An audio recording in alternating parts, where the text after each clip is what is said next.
Bugün Kartlar evinde 39 insan yaşay. Fidan ansamblı gelecek Kurban Bayramı'nın onlarını hayırlap güzel konser programını hazırladı.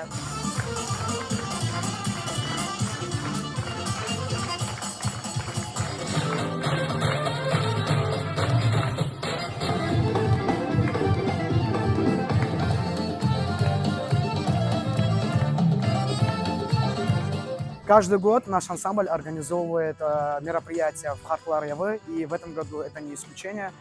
К предстоящему празднику Хурбан-Байрам мы приготовили концертную программу и дарим нашим старикам. Балалар сорайлар, беклейлер, чапып-чапып келелер.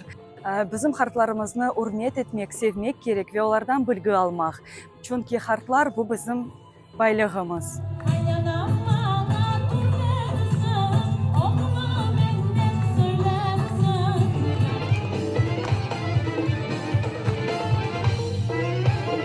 Pek güzel geçsin, pek şen, şeremet, bahar duygusu görünsün. Tüm halkıma sağlık olsun.